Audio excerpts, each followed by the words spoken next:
Hi, everyone. So I know the after lunch slot is that, it's kind of like not everybody wants to be at that moment when everybody's really relaxed. So I might try to engage a little audience participation, perhaps. And the first thing I just want to ask is, how many of you in the room, just raise your hands, are auditors? All right, so it's not just the Mays folks, we have some auditors in the room. And how many are, and how many here might be from counties? Is anyone here from a county? So pretty much cities, right? Who's here from a city? Okay, so of those cities, who's got an audit committee in your city? One. Are you all the same city? And what city? Los Gatos? I don't mean the outside financial statement auditors, on staff, Yeah. And Pleasanton? Okay, good. So I get asked a lot, what does an auditor do? And I'm sure you auditors get asked the same thing. And sometimes it's hard to make it really interesting, but I have my little thing that I say now, which is, as auditors, we tell people things they don't want to hear, and then we persuade them to do things they don't want to do. That's really it. You can talk about how you speak truth to power and how you solve problems and all of that. But the really big thing is that persuasiveness. So I don't think I'm going to tell any of you anything you don't want to hear today. I don't think. But I definitely want to try to persuade you to do something that you might not want to do. And that is, I would like each of you to have a little homework from this session, which is to persuade the jurisdiction that you're in to install an independent audit committee. Or if you have an audit committee, to work at making it more robust and more helpful. And you may have noticed in your packet, this little handout is a one-page handout from the Association of Local Government Auditors, ALGA, about why you should have an independent audit committee and sort of best practices. So you've got the hard copy there, so you can just kind of sneak it onto your boss's desk or a council member's desk or the city manager's desk. How many here are the finance director? Okay, so you don't have to sneak it onto the finance director's desk, because you've got it. So just to continue on. So, I really want to thank Mays and Associates for inviting me. And especially I want to thank Catherine and a couple of the other speakers for setting me up to talk about this, because I think your outside auditors know that it would really make the work that they do more effective if there were a robust audit committee among their clients. So as you know, 24 years as Berkeley's elected auditor, and the city auditor position in Berkeley is an external auditor. So I'll be talking about this a little bit as I go on, this internal auditor versus external auditor. If you follow government auditing standards, which all of you do in your accounting work for your firms and your auditing work for Mays or for your other firms, government auditing standards say that if you are independent, that is, if you are elected city auditor, county auditor, if you are legislatively appointed, you are an external auditor. You are not an internal auditor. So there are a lot of, it's fairly common to have city auditors who are actually appointed by the city council call themselves internal auditor, or somebody's calling it internal auditor, but that's not federal standards. And so I was an external auditor, and those of you, I know there's at least one auditor in the room that reports to the finance director, maybe an internal auditor, maybe an external auditor, depending on the structure and whether it's independent. So in Berkeley, the kind of audits that we've done, some of them really have something to do with things we've talked about today. So we did a performance audit of pension liabilities, and doing that performance audit and talking with our audit committee about it has really helped us move in the direction of taking some steps that council did not want to take. Because your city council or your board of supervisors or your board is never going to want to just set aside money for something that's going to happen way down the pike. They are always going to respond to their constituency because that's their job, and their constituents are asking for a traffic light, their constituents are asking for longer hours for the swimming pool, their constituents are asking for lots of things that take money. And they, in fulfilling that obligation, want to be able to actually leave behind something concrete that they've accomplished that people can thank them for, which is usually not going to be saying no. So that was important. Then we did an audit on the reserves and what should the ideal, how many people here have an official reserve policy in their city? Good. And how many people would say that the city council is enthusiastically supporting you actually performing on the goals that that policy has? Lucky you, or skillful you in terms of how you've educated them. We've also done an audit of the city's ethical climate. We've done audits of what happens when you call 911 and how fast they get there. We did an audit of our sewer workers, sewer work, and found that because they weren't putting the work orders into the system after they wrote up their little handheld work orders, nobody knew that something had broken down over there and that someone had patched it. Because if somebody had known that, they would have gone and replaced the whole block instead of just going in and going to the same place over and over. So very concrete things happen, and but then only if you spend a lot of time really persuading people to do something about them. And the audit committee plays a role in that. So I'm a lifetime member of ALGA. I don't do any consulting work. This is sort of part of my volunteer responsibilities as part of ALGA's advocacy committee, where I advocate for strong audit functions and strong audit committees. And I'm the California rep for that committee. So the objectives of this particular session are, first I want to explain the value of independent audit committees and how they work. And I want to be able to explain that in such a way that it's easy for you to talk about it to the people that you need to talk about to make it happen there. Then secondly, just talk a little about the independence and the external, internal auditors and financial auditors and performance auditors. And then a little bit about what I call in-house performance auditors, because I never call myself an internal auditor if I'm independent, and how that works. And so just a little something about independence, which is important to everyone in this room, I know. So we know it's required by government audit standards.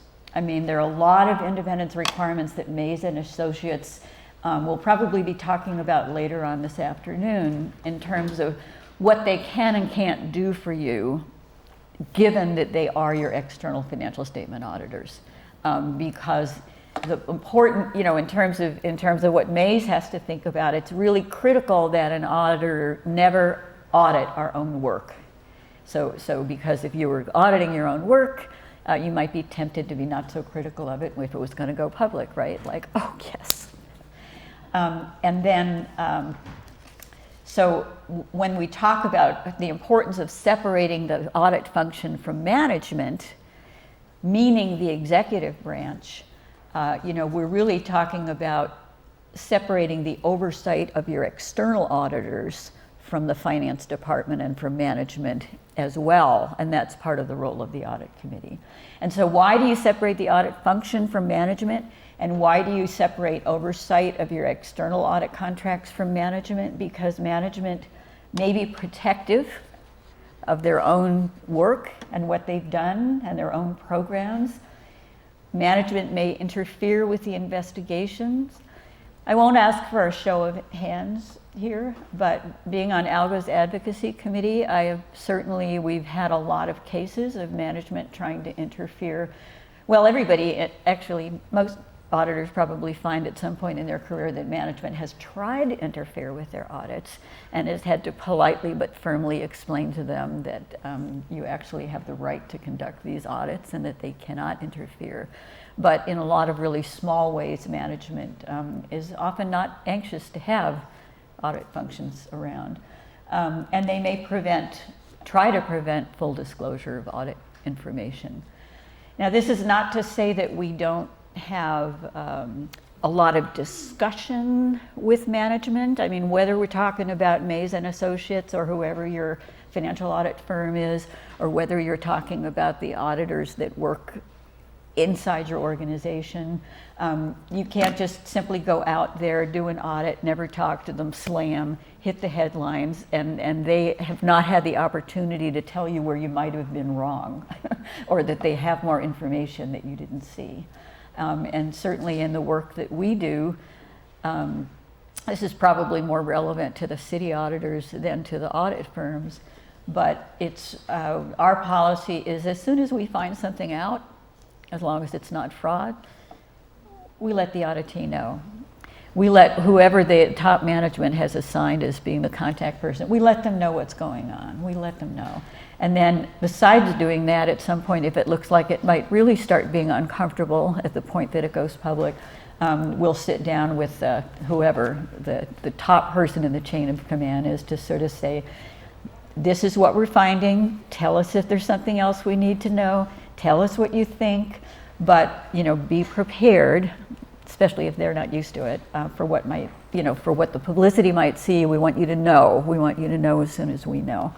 Not the way that people think of auditors, but it works for us. Worked for us. So just a little more about independence. Is the public accounting firm conducting the financial audits, of course, follows GAS, government auditing standards, but so do many of the city auditors and county auditors and special district auditors. Some do follow the standards from the International Association of Internal Auditors, which I'll talk about later. So here are the reasons to tell your city why they need to establish an independent audit committee. So it'll improve oversight of financial and budgetary controls. We talked about internal controls, and how can you get the council a little more involved in caring about that. You're demonstrating leadership and ethics and accountability, and you're assuring auditor independence. You're enhancing stakeholder trust in government, and sometimes even the bond rating can be somewhat helped by the very fact that you've got an audit committee, or not so much just the fact that you have an audit committee, but having an audit committee is going to get a more committed city council or county council or board behind making the kind of decisions that the bond rating folks like to see. Like when our city finally passed, a reserve policy, that bond rating agencies were very excited about that. When our city started taking some concrete steps about our pension liabilities, a lot of the ways in which our audits and the work of our audit committee sort of helped move council slowly but surely in the direction of doing things that in the long run are making the city look better to the bondholders as well as the public. So ensuring auditor independence, the best practices in audit committees, which we'll get into in a bit, can really support the independence of the firms doing the auditing as well as any in-house auditors by giving a venue for issues to be raised and issues to be brought to the attention of people who should know. So the most important thing, I think, for sort of selling this to your finance department and to your finance employees, not so much to selling it to the council, and you sort of don't see this in the literature, is that it's an opportunity to educate elected officials. So I know that when Mays and the other firms go to their cities, maybe they might speak to the council once a year. And also a lot of the audit committees that I've observed around the state, and also that the auditing firms have talked to me about, maybe even if there's an audit committee, all that they're doing is sort of throwing holy water on the selection of the audit firm, or meeting the audit firm, or they're not really doing the things that the best practices say that audit committees should be doing. So but the opportunity to actually have a couple of council members sit down at the table with auditors and with finance people and with management, and actually sort of separately, which is the best practice, to have separate meetings with each of those three kind of categories of stakeholders before you bring them all together, is something that would, if we really could get that kind of focus from an audit committee, that would really help with that finance department budget that we're also worried about. You know, if they understood internal controls and understood what the risks were to have only one person in charge of some of these things. So, it took me 6 months and 2 mayors to get council to finally vote on our reserve policy. And then it took a little longer to get council to vote on a budget that actually started setting aside, you know, the steps to like how we're going to get to that percentage that we want to get. And so it's slow but sure work, but you kind of build institutional knowledge. And that's one reason why it's really important to have some local citizens on that audit committee, because the council will listen to their boss. And if you have 2 local accounting people, auditors, CPAs that are actually voters in the district, council's going to listen to them in a way that's different from the way they're going to listen to me or you. So just something to remember there. So in terms of audit committee oversight responsibilities, I actually wrote the original version of that handout about audit committees and did a lot of research and sort of pulled together the sort of best practices. So in terms of oversight responsibility, it's oversight of the commercial firm that provides the annual financial statement audit. So that committee is actually supposed to be assuring themselves that not only that the firm has the cooperation that they need from city staff, but that the firm is doing what they're contracted to do to the standard that's set out in the contract and to what's expected. Open communication among the parties. When we talked in the fraud triangle about the importance of communication, I think a lot of the communication, I'm always finding out, like when the auditors come in to do the single audit once a year, that's the one time when all the different departments are involved. Like the health department's got some findings, and public works has some findings. And one of the things that you find in the course of the audits themselves is that the right hand doesn't necessarily know what the left hand is doing. And so the audit committee is like another venue for, so if they're asking the finance director who's there a question about how the public works department is doing on implementing some audits, that it's sort of expected that these people are supposed to are supposed to be communicating with each other. And so it's helpful. And then oversight that the compliance reporting is timely. The annual audit process, the response to the management letter, generally they're seeing a draft of the management letter before it goes public. Maybe not quite as soon as the finance director's seeing it, but pretty soon, so that they can have a role in sometimes negotiating or understanding the findings and what they mean before they vote on the budget when it's coming up. And reporting to the board on internal control. So you're developing some internal expertise among your own council members and among some citizen groups about internal controls, which is really invaluable. So, when we were talking about the control environment in the earlier presentation, in private sector, we often talk about tone at the top and risk appetite, right? If you've ever worked for publicly traded companies, or if you've worked under internal auditing standards, and a lot of the literature that's kind of aimed at those companies is often, tone at the top. So what kind of tone is your city council and your mayor conveying to the staff about what is and isn't important? It's very important for fraud prevention as well as employee morale that you've got an educated council, so this is a way to work on that. Then, so if you have a staff auditor, a city auditor, a county auditor, or what some people would call, or an internal auditor reporting to the city manager, the audit committee is also a way that that can enhance the independence of that internal auditor.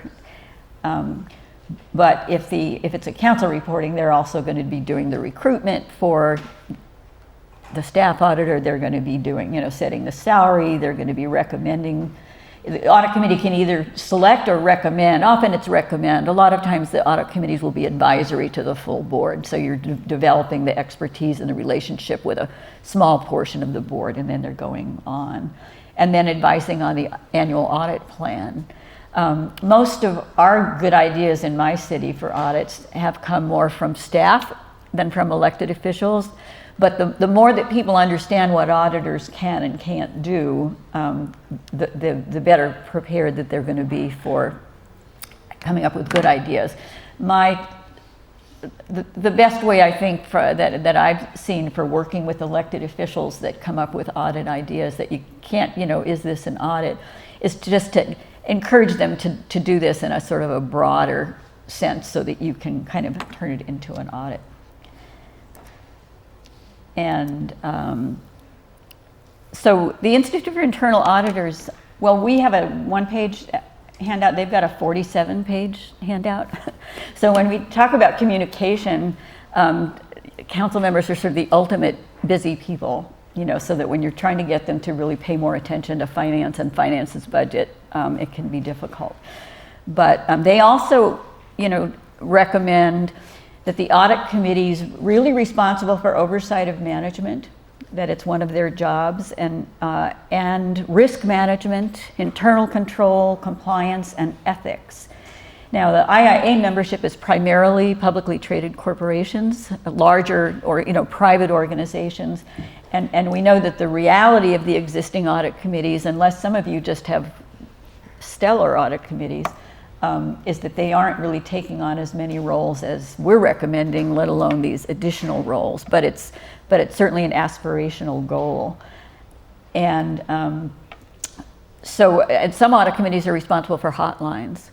And some of the things that have changed about audit committees are because Sarbanes-Oxley, because they were so concerned, it was sort of like, where were the auditors, where was the internal auditor, where was management? They made a lot of changes to rules about requiring independent members on audit committees. And just to go back to independence for just a moment, we're talking about independence from management. So as far as government auditing standards, the auditor doesn't need to be independent of the council members. The auditor needs to be independent of the city manager and the finance director. When it's an in-house auditor. And the audit committee itself is generally going to have elected legislative branch people there as well as others. So who supports independent audit committees? The Treadway Commission, the Securities and Exchange Commission. So you've actually seen a lot more progress towards really robust audit committees with a lot of responsibility in the publicly traded companies, because they're now, the Securities and Exchange Commission, and because of Sarbanes-Oxley, where a lot of the requirements of Sarbanes-Oxley don't apply to local governments, they apply to the companies, but they're still, really a best practice for us as well. The American Institute of Certified Public Accountants, the AICPA, and, government auditing standards. And then one thing about the standards, because for your staff auditors, they may be following government auditing standards, but they could be following internal audit standards issued by the IIA. So the IIA also is very strongly in support of the audit committees. But the other thing to remember is that any audits that are performed either by contract or in-house, that are performance audits, internal audits, operational audits, also, they do need to follow a standard, but the AICPA, if they're financial audits, the AICPA standards are embedded, both the red book and yellow book, we call them, the government and the internal audit standards, do encompass AICPA standards as part of their standards. So here's what the ALGA Advocacy Committee recommends on that handout that I've given you, which is, and you can find it online. I've got the link. If you get I think you were all emailed a copy of the packet, weren't you? Do you have a website to go to so that you can see this packet? Or can you get this up on your own phones at this point? Because these are all live links, so anything that's on here that looks like a live link, it is a live link. And so probably Maze could send it to you if you need them to, or I could. So we recommend, first of all, that your city define your audit committee in charter or legislation. So in your city charter or in the municipal code or the county code or whatever, whether it's your relationship with your staff auditor or other performance auditors or the audit committee itself, the highest level at which you can legislate, not every single little detail, but which you can legislate what the authority is and what they're supposed to, that kind of helps make it likely that it will continue. Because if you get a city manager that doesn't want there to be an audit committee, or you get a finance director that doesn't want there to be an audit committee, it's kind of easy for them to sort of discourage the audit committee from meeting or the council members from prioritizing it, and that's not a good thing for oversight, accountability. So to try to get that definition in writing in something that's binding. It has to be independent. The entire committee should be independent of management, meaning that no employee of the city manager should be on the audit committee. Now, the finance director and the accounting manager are very likely going to spend a lot of time with the audit committee, and the city manager is very likely going to meet with the audit committee, but they are not voting members, and it's recommended that every standing agenda have a place where the audit committee meets with the firm that does the financial statement audits without management or finance director in the room, and vice versa, that the audit committee meets with the finance director without the city manager or the outside auditors in the room. And if you have it a standing agenda, as a standing agenda item, then people don't think there's something wrong because suddenly they're not supposed to be at that part of the meeting. It's just a standing thing. And you probably have all had this experience that when Maze comes to do the site visit, they'll sit down with members of management and members of the finance and ask some specific questions about whether you've seen any indication of fraud, or there are certain specific questions that they will tend to go around and ask of different individuals one-on-one without other people in the room, because if there's anything that we've learned about all of these sort of scandals that have happened, that people knew things but sort of were afraid to talk, it's that you need to keep giving them more opportunity and more avenues so that the audit committee becomes another avenue where people might disclose something. That this can become challenging in an open government environment in California, where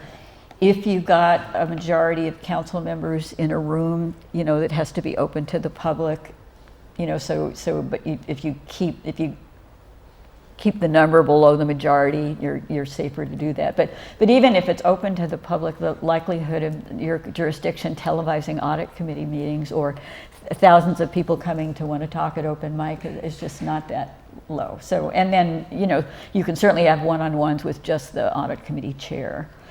So the other thing about the audit committee, this is my third bullet here, is that they have to be collectively knowledgeable about audits, finances, and local government. So that the people that are going to be on the audit committee don't all have to be knowledgeable, or why would you be inviting anybody from the city council to educate them and make them knowledgeable?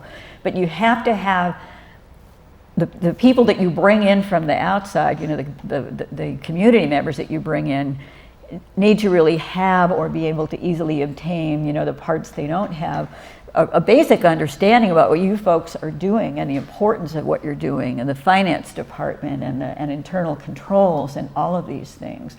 And if the committee doesn't collectively have that knowledge, it's not really going to be as effective and as powerful and sort of as really game-changing as an audit committee can be. So one of the things that's really important is, it's an opportunity to educate the council, but they need to hear that from their own bosses, from somebody that can vote for them or against them, for them to actually really hear it and take it in. Everybody has different ways that they hear things and different ways that they take things in. How do you communicate the things they don't want to hear in a way that they don't go like that? And so having a diversity of people and types of people is kind of helpful for that. So you want to include both legislators and community experts. A standard provision in charters for audit committees and enabling legislation for audit committees is that they have the authority and resources to seek outside expertise, including outside counsel. Now that is, as I recall, in Sarbanes-Oxley, but it's definitely required for the publicly traded councils, that their audit committees are so independent they can hire their own lawyers if somebody's trying to prevent them from doing, from seeing things they want to see, that kind of thing. This particular provision and this particular recommendation is probably the one that's going to be sort of most controversial with your city attorney. The last thing they want is for there to be a subcommittee of council and some citizens that have the authority to hire their own attorneys, but it is what we recommend. It is what Sarbanes-Oxley recommends. And so, whoops. For a minute I thought it was my mic, but it's okay. It's just the clicker. And then, generally speaking, people have really different sizes of the audit committees. I think we came up with 5 to 7 members, but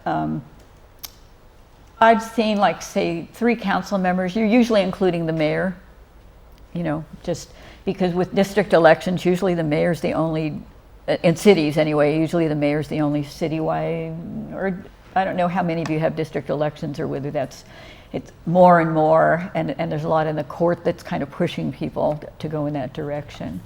The one thing I'll say about the mayor being on the committee, though, is that if you're in a strong mayor situation like Oakland, where the mayor actually is the chief executive and actually has management authority and hires and fires the department heads, it kind of depends how it's set up, then it may be that you have to exclude the mayor from the audit committee as being management.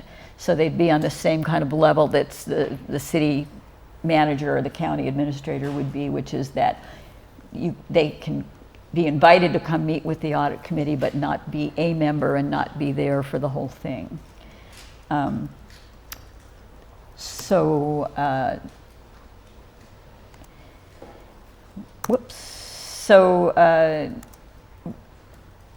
I think at this point, oh yes, it is. I think before I just kind of go in with, I have some of the sort of frequently asked questions. Let me just ask, do people have anything in particular that they want to ask or make sure that I cover, or anything that any comments, or do people just want to get up and kind of stretch and applaud? No, or anything like that? No? So is it clear why the committees have to be independent of management, audit committees? So I saw some hands raised about audit committees, so I'm just going to ask a few questions. How many of you who have audit committees, for how many of you in how many cities or districts do they meet more than twice a year? 1. And where are you from? Los Gatos. Los Gatos, which is a small city, very 33,000. Well, a little applause for let's applaud Los Gatos. And to who gets the credit for the fact that your audit committee is a little more active than the others? We had an existing council finance committee, and it expanded into members of the public who mostly as a result of our PERS, there was a Mercury News article that had our PERS unfunded liability. So they wanted, we're like Newport Beach, we have highly informed, smart public. Not saying that other cities don't, but we have some retired financial experts who think that they can solve the pension problem. And so we have them on, and they're non-voting, but they're on our committee. Oh, good. And we meet every 2 months. And who chairs? Mayor. And is everyone there all the time, or do you do some of this like meeting separately with the? No, we don't. The auditor meets separately with them, but we don't meet separately with the. Let me see. The auditor would meet with them separately. You mean Mays, or I mean, or whoever, but the outside. Our outside auditor meets with them independently, generally once a year. And then they meet also with, our auditor meets with us, with management once a year.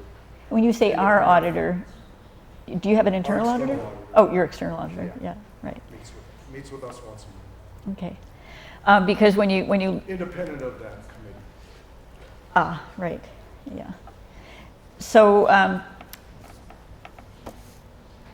so in terms of, so the committee could, I think one of the things that we want to be persuading your council and your finance director and your city manager is that the audit committee may have more things they're responsible for than they have been in the past.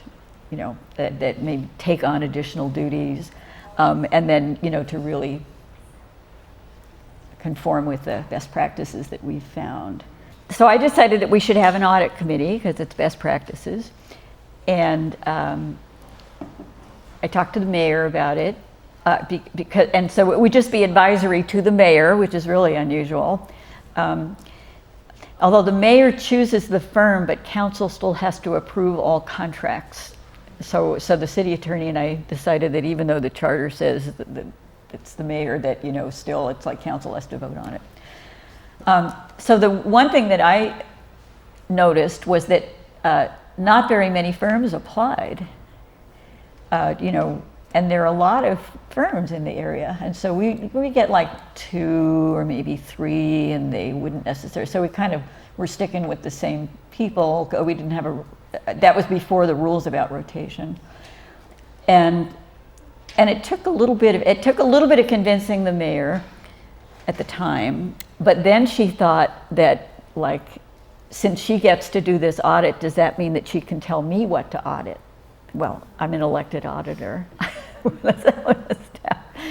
So I actually got a little city attorney opinion so that I didn't have to argue with her myself that no, it says financial audits, it means financial audits, it's the firm, that's your thing, and the auditor gets to do the audits on the risk-based basis that she's doing it.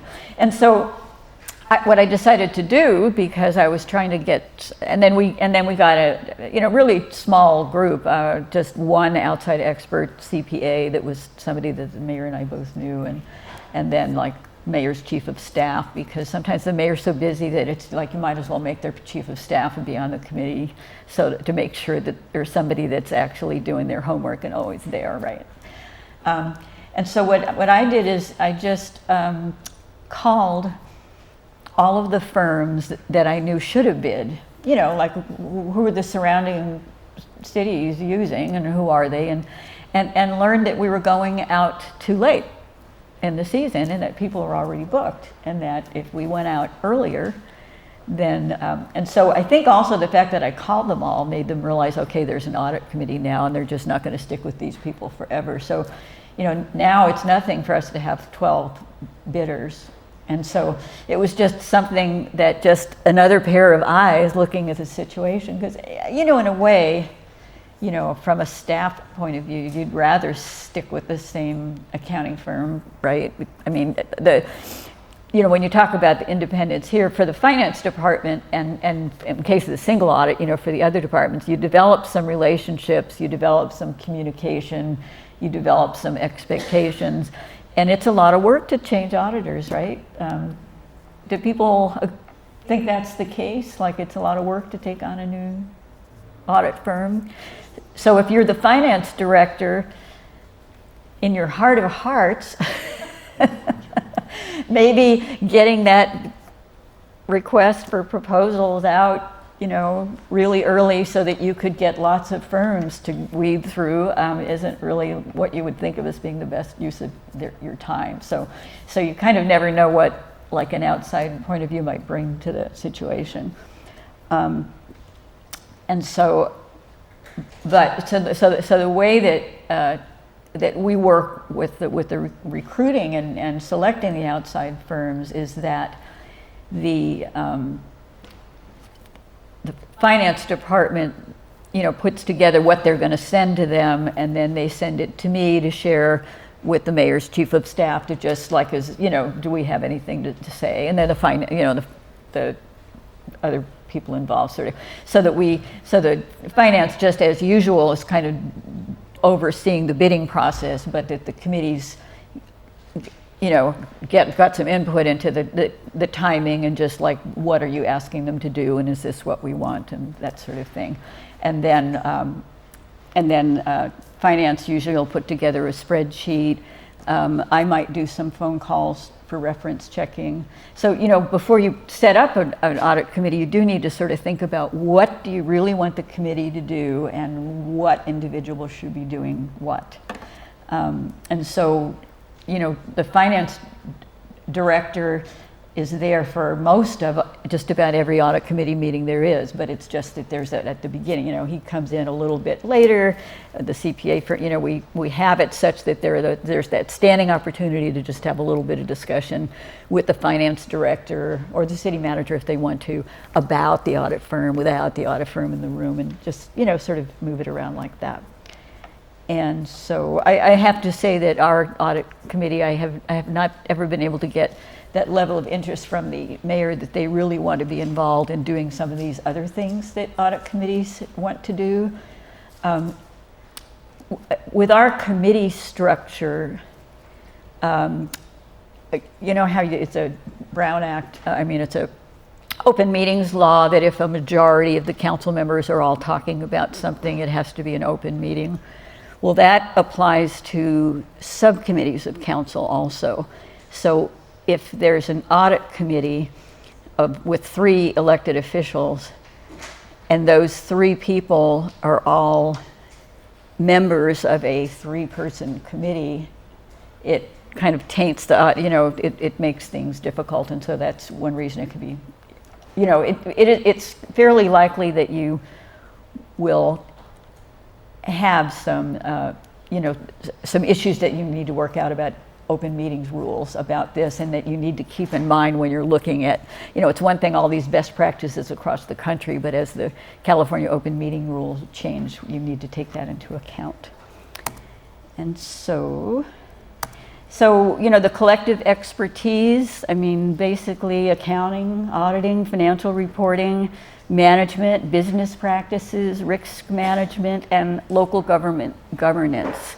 So I would say you don't want, it's wonderful to draw on those retired chief financial officers of corporation. There's a lot of expertise there that it may be harder for other people to find those people, but I know they're out there. Certainly in my city too, there's like more and more retirees looking for ways to make themselves useful. And then local government governance. Just the one thing I've found, even with city auditors, like maybe when somebody's hiring a city auditor and they're CPA from private practice from out of town and they've never worked for a city before, it can be like really a shock. And even in terms of being on an audit committee, if you haven't paid much attention to local politics, it can be difficult. So in starting the audit committee, so step number 1 is building support, to build the support for the concept or expanding it. And then the next thing is to document the roles and the responsibilities and the composition. So you're going to need some sort of working group, which often does include somebody from management as well as somebody from the elected side, because you don't have those citizen experts yet, and you have to decide. You kind of have to work with finance and management and maybe your city clerk, maybe your city attorney, maybe some other experts, or maybe have some ad hoc people coming in to help from the community. And so when I'm saying documenting them, you don't want to put everything in your city charter and put it to a vote of the people without working on it for a while.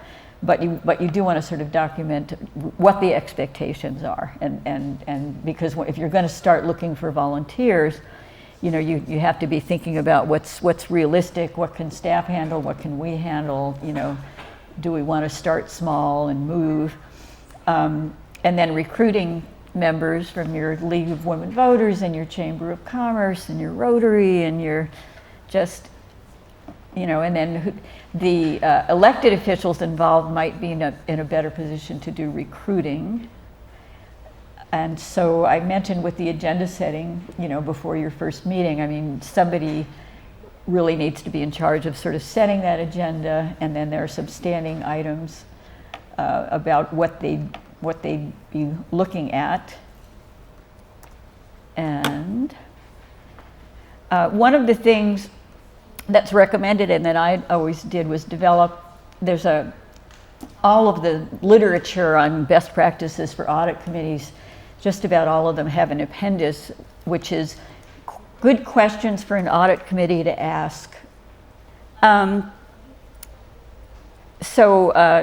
I mean, I can send them if you like. They're incredibly long, and so what I would do because I would just set the agenda for the committee meetings, and I would pick a few of these long lists of things that I thought would be good for the mayor to ask, because don't forget, this is kind of a weird audit committee because it's the mayor that's the decider. And that, some of them are just sort of the same sort of standard things that your CPAs from Mays are asking anyway about, evidence of fraud. But you're sort of trying to get people to tell you a few things that you might not know in the normal course of business.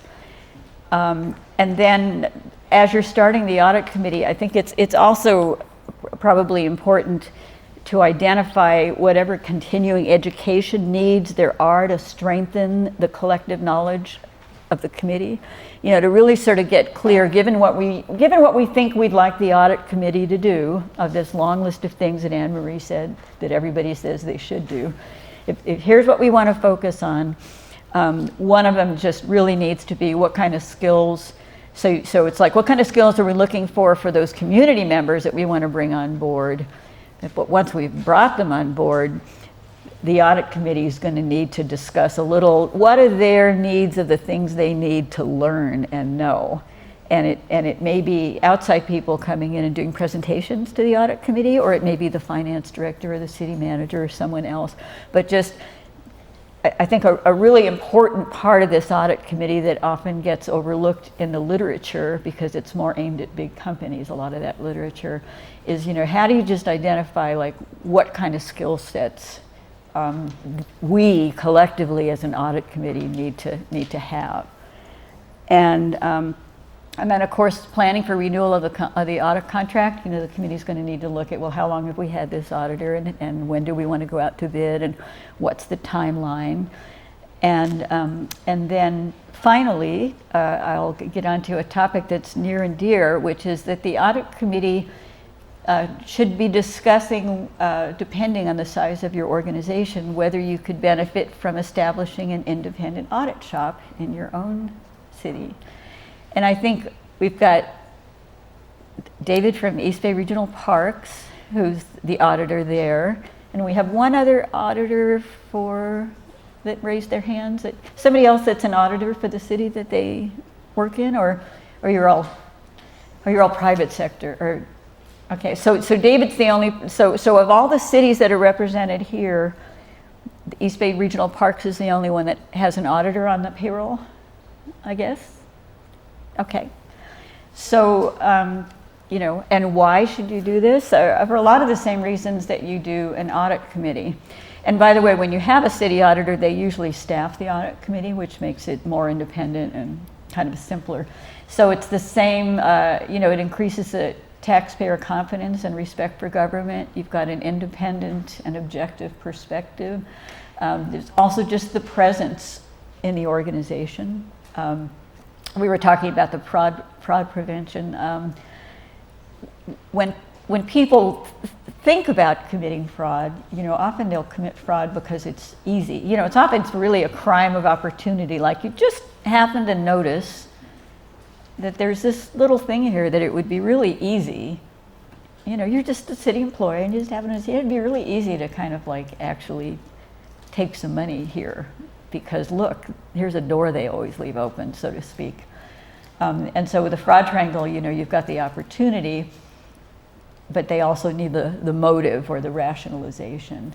And one of the fraud inspectors that gave a talk to ALGA one year gave the story, and it's actually kind of typical of this woman who had been like the bookkeeper for this organization years after, model employee, really trusted. They kind of gave everything to her.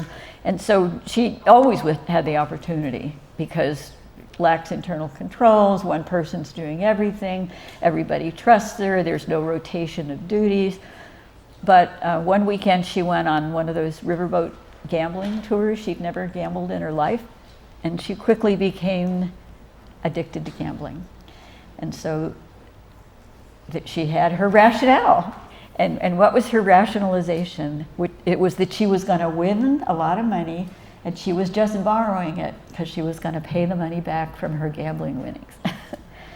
And fraud that we discovered in our city, it was actually kind of the same story. Somebody'd been there forever, really trusted employee, been there a long time, had a lot of authority in the system, and developed a gambling habit. And that was the end, ultimately, because of course everybody always gets caught. So presence in the organization of an auditor can be a deterrent in and of itself, in a way that the visits once a year from an audit firm that somewhere else cannot. So that's another reason. I would say that of the new audit shops that are created, they are frequently because there's some kind of an emergency. Or, people will get rid of an audit function if it's not in the city charter, and then when there's a scandal, they'll bring it back, like that Pasadena story. It was an outside auditor who found that embezzlement they were talking about in 2014. But in 2011, the city manager, as part of his budget cut proposal, had eliminated the office of the city auditor. Because in Pasadena, it wasn't in the charter, it wasn't a charter office, so it didn't have that extra layer of legislative protection. And basically, if you've got a city auditor position, it's not in your city charter or in state law, some city manager is going to write that function out of the budget someday, or maybe even a council minority. So anyway, so they got rid of the auditor, had the scandal, decided to reestablish the function. Then they went out to bid, only 2 people applied, and they decided that maybe they weren't offering enough pay. So then they offered more pay and another staff position, and then they're back in business. The other way that they'll get established is charter review commissions. So some cities, like Riverside, every 10 years they have to review their charter. It's in the charter, so they put together a commission. Or, and on rare occasions, it'll be the finance director or the city manager, although in both cases it was an interim finance director and an interim city manager that approved setting up an independent council reporting auditor. But the next city manager said, "Oh, you don't need an auditor. If we need any audits, I'll just contract out for them for you. Don't even worry about it." So good idea to start with an audit committee before you even think about getting an audit, so that you're ready for that. So I said I'd go back to internal and external auditors. So here's what government audit standard, how they define internal auditor. They define the internal auditor as being basically that they report to management, to the executive branch, and that the executive branch employs them, can hire them, can fire them. And so what the Yellow Book says, and government auditing standards, the Yellow Book, as opposed to internal auditing standards, the Red Book, what the Yellow Book says is that internal auditors who report to management are independent only for purposes of reporting internally, not externally. And so what that means to me is that if the city manager wants to know what's going on somewhere, that auditor can do an audit of the Parks Department, of Public Works or whatever, and report to the city manager and be independent of the particular department he or she is auditing. But that is not sufficient independence that the general public can rely on that, on the findings and the conclusions having been independently arrived on. Because, you know, nobody wants to give the boss the bad news. And the way that you might write a report to your boss, or even the way you might write a report and the things you might say privately to your boss later, is going to be different than if the way that the communication is going to be public. So that's how they define it. But there are actually plenty of independent auditors in the country who, I mean, report to their city councils or county administrators and call themselves internal auditors, or somebody set it up that way. So it is a little confusing. Like, what do you call somebody who's employed by the organization and yet is independent of the executive branch? So I'm an external auditor, as I said at the beginning. So when you want an effective audit function in the organization, there's some key elements. Organizational independence, a formal mandate. I explained that before about the audit committee. If you want something to live longer than yourself or your own career, and you don't want it to go away the minute you leave the organization, it has to be enshrined in some sort of legislation. Unrestricted access. So when sufficient funding, competent leadership, competent staff, stakeholder report, and professional auditing standards. So when I was a city auditor, my predecessor had been doing audits for 15 years, and she had even started adhering to government audit standards and gone out for her first peer review. But the city charter basically had it set up as a controllership. So countersigns all the checks, you know, because 100 years ago when the charter was set up, auditor didn't mean what it means today. You know, they didn't have, the GAO did not yet exist in the 1800s. In fact, that's more than 100 years ago. In the 1800s when our charter was written. And so I had no right to audit. And so after I got elected, I had a peer review, and the peer reviewers very kindly put in a finding that although we met audit standards except for this and this, we should to really ensure our independence, we should put it in the city charter. So I worked with the city attorney on language, and ALGA had all these little best practice. So organizational independence, elected, that's taken care of. Formal unrestricted access. Big fight with the city manager about sufficient funding. We had to compromise on that language. Professional auditing standards have to follow government auditing standards. So whether you want to establish a performance audit function or strengthen your audit committee or establish audit committee, ALGA has guidance. If you just go on our website, on the homepage it says build an audit function, and you'll see all of the guidance available. One is establishing a performance audit function. How do you go about doing it? Model legislation, if you're going to put it in your code or your charter, what you say. Auditor independence, how to hire a performance auditor. And then the advocacy committee, of which I'm the California person for the advocacy committee, can provide advice and best practices and presentations like this one. So I really want to thank you all. They gave me the 5-minute sign, so are there any more questions or comments from anybody else? Well, thank you so much, and I really appreciate the good work you're doing. Thank you. So much for your time. Very welcome.